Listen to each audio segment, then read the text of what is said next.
Good morning, good afternoon, and good evening to those of you around the world. Welcome to the daily Trade the Chain crypto update, where we give you everything you need to know for the next 24 hours and hopefully the next few days. Today is Tuesday, September 5th, and we are walking into the first full week of September.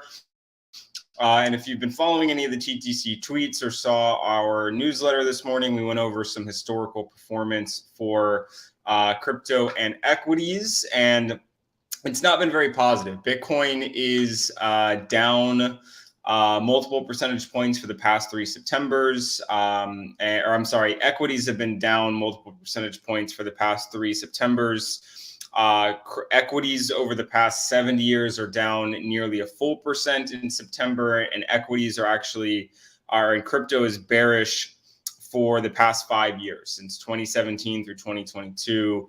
All bearish Septembers. So definitely, something to consider when going into September, but certainly not making trades on the first week of the month based on historical performance. There's always context and understanding. Now, we're looking at DXY to start, as we typically do. As we can see here, it has broken above this high from May of 2023, which is, something to put a little fear into the bulls, I would say, but still needs to, close above, still needs to, have another confirmation candle. So we've definitely still got about another day's worth of trading on DXY to see if we broke above. And obviously, if we deviate back lower, we'll probably head down to, around 104. Which is a previous daily close. And of course, if that happens, then, you may see risk get a nice, bit of a benefit from that. But of course, we are above that resistance level. So we have broken this high. Now we are looking for a confirmation and then a move up to, obviously 105 is next, but probably thinking, mid 105s as the next target. So we'll continue to monitor this. But again, if this heads higher, probably not going to be too good for risk markets. And as we can see, as it is heading higher, I'll actually go ahead and zoom out to the 1 hour, make this chart a little bit more clean for everyone. But as we can see with DXY heading higher, it's certainly putting a cap on S&P 500 futures price action. And this does not look like a very good formation to me. Rejected at the weekly VWAP, rejected again at the weekly VWAP, rejected again at or multiple times at the previous daily close. And obviously heading lower. So next level of support, in my opinion, is 4495. That'll coincide with obviously this low from August 30th, but also the 1 hour estimated 200 moving average, which we would expect to be some level of support. And then we also have this high from August 24th, which I will be watching very closely as well. So I'm actually just going to go ahead and draw a line there because I like this level. And basically this whole little area right here could be a demand zone. So definitely want to watch out for something like this, dip in, chop around a little bit, maybe just drop just low enough and then come up higher.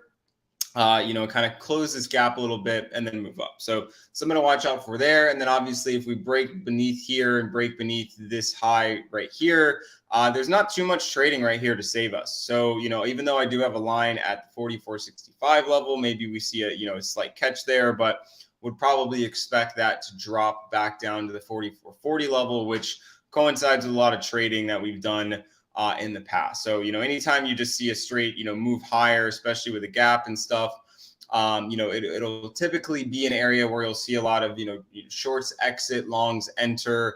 But obviously, if we break back below this high, probably not going to be a good thing. But on the other hand, let's say we don't drop beneath these lows and we somehow hold this level. What I'd want to see, what would make me really confident is above the weekly VWAP, which is this blue line down here, which is around 44.15, 44.16.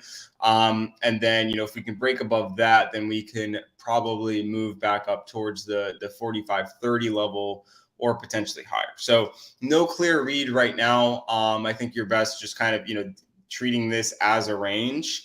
And then if it breaks out of the range, you short. If it breaks, up out of the range, then you long. So something like that, I'd probably, enter on that little, test. So no clear read, unfortunately, but it is the first day of the month. So, a lot of people are getting back to the desk. You're going to see a lot of sparring on the order books. But hopefully we'll get a little bit of momentum heading into the week. So let's check out Bitcoin. As we can see here, this is just boring. Ever since we gave up the grayscale pump, it's just been trading in a couple of $100 range. Really tough to trade in this level. So I'm not going to, go over this too much because I think, really what you want to eye out. So let's get last week's low kicking. So last week's low is down here at about 25.3.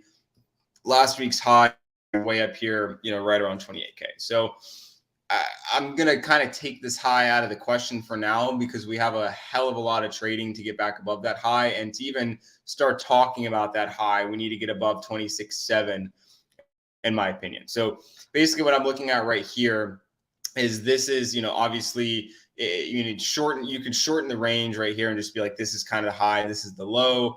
But for me, the low is very significant. And obviously we've been unable to break up. We've obviously been kind of held at this 28.6 level. We're unable to break down. But I think, just given that we got these even lows right here, would make sense for us to kind of sweep the low, and then either, carry us back above 25.6 or carry us lower, back to 24.8, which if we keep zooming out a little bit coincides, or maybe not 24.8, maybe that 25.1 number, but we still have left this low down here from that 17th dump untapped. So, we've got these lows marked out. We've obviously got the highs marked out too. We've got some interesting levels, but it doesn't look like, the highs are very trustworthy right now. So, and I'm not going to start betting towards the highs unless we can get back above the previous week's VWAP and this critical level of 26.7, which also coincides with some of the highs from after that dump. So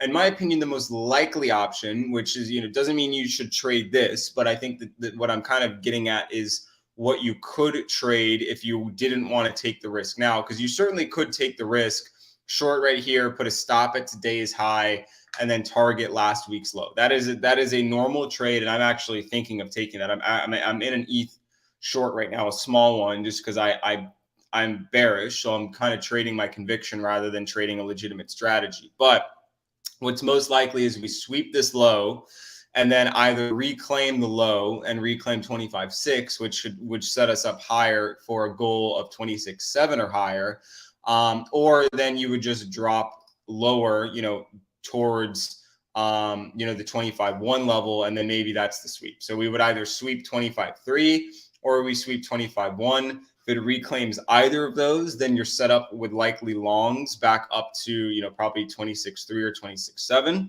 So let me just go ahead and kind of draw this out for you on what I'm kind of looking for an ideal trade. So it drops down, sweeps this, reclaims. This is the long trigger right here, right when it passes through that white line again. If we drop a little bit lower, sweep 25.1, I probably won't immediately long on that sweep. I'll probably wait to see if it makes it back up above 25.6, but kind of similar motion, right? Sweep 25.3, move, take 25.6, move higher, sweep 25.1, take 25.6, move higher. Then on the reciprocal, if we, sweep this, basically the weekend highs, and we sweep, either 26.2 or 26.3 in similar fashion, and then, break back into the range, meaning we bust above it and then break back into the range, it's kind of a deviation, then I'll trade lower, and I'll also target, probably the lows again. So you've got easy sweeps here. So if it drops and reclaims long, if it heads higher and then drops back into the range, you short. So those are exactly what I'm looking for as we head into this week. And again, I'm not very confident in this ETH short. It's not a big short, but I've got to stop at the daily highs. Risk is set. It's not too big of a risk. So I'm going to sit here and take it. But again, I'm looking for those sweeps. I think that's probably the best bet. Then looking at ETH, very similar. So let's just zoom out to make sure we got our lows. So ETH is looking a little bit stronger recently, but again, this low right here is untapped. This low right here is untapped, and we did not sweep last Friday's low on that drop either. So what you'd be looking for ETH is if it, busts above, grabs, 1660 and then sweeps back lower, that's a short in my opinion. If it, drops to 1600 flat and then sweeps back up, that's a long in my opinion. If it drops down to 1580 and reclaims back up, then that's a long. But in my opinion, you can treat this 1620 level, for this sweep, I want to see a reclaim of 1620. For this sweep, I just want to see a reclaim of this low, which is 1600 before entering. So, if it sweeps the, sweeps the low and then reclaims one of the recent ones, that to me is a pretty good sign. And then obviously on the worst scenario, if it sweeps 1550 and then reclaims 1580, then I will also long that. So you've got some opportunities here. I mean, unfortunately, we've just got to sit and be patient. This is not, I mean, the past several days since we had the grayscale rip and then drop is certainly not inspiring. But, the reason I entered a short is because we got these two big wicks and we swept this Sunday high before the close.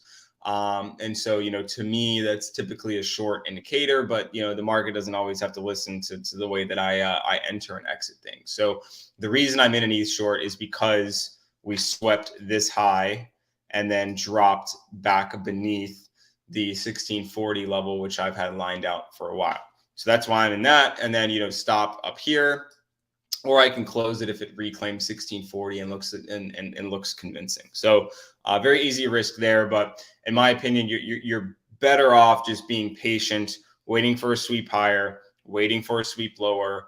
One of those is going to come eventually. I guess we could be stuck flat for another couple of weeks or months, but I would expect some sort of volatility with all the weird news running around. So nothing clear on equities or DXY, but again, this is how we're kind of looking at fundamentals and technicals. DXY is breaking higher, doesn't have a confirmation yet, but does certainly look like it wants to move higher. Equities are, trapped, they're stuck in this little range, definitely could be forming a precipice for higher, but DXY is certainly, pausing that, in my opinion, which leads me to believe, we may retest at least these lows from today, or possibly the last Wednesday's lows, or even this high from the week before. And then if we look at Bitcoin, absolutely flat. We've got a lot of, range, previous week range areas untapped and unmessed with. And then, the same goes for ETH. So, it's tough sledding right now. But, when you don't have a clear read and you have a system that, says be patient, just be patient, wait for that sweep. We have seen some OI increase, since the weekend on Ethereum.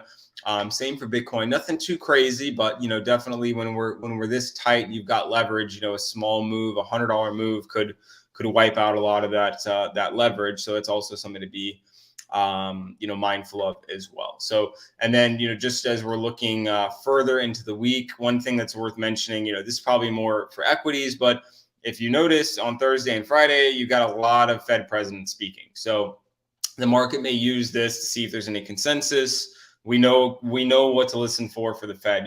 Are they pleased with economic data? Are they being data dependent? Are they expecting future rate hikes? Are they pleased with inflation? Are they pleased with unemployment? We know what the triggers are. So I probably won't be listening to every single one, but probably good to have the news on or check Twitter for these things, because if they all are indicating one thing, or they're not, or they're all indicating another, that shows a little bit of consensus, and you can glean some information from that. So this could cause some volatility, and you'll probably see a lot of headlines around what everybody's saying, but take it with a grain of salt and make sure you're listening for consensus. What one person says is not a big deal. What 4 or 5 of them say is certainly a big deal, in my opinion. So with that being said, good luck, happy trading, and we will see everybody tomorrow, unless you're in the TTC community, where we'll see you every single morning, afternoon, and evening with trade updates, trade calls, and everything going on in the markets that you do not want to miss. So good luck. See everyone soon.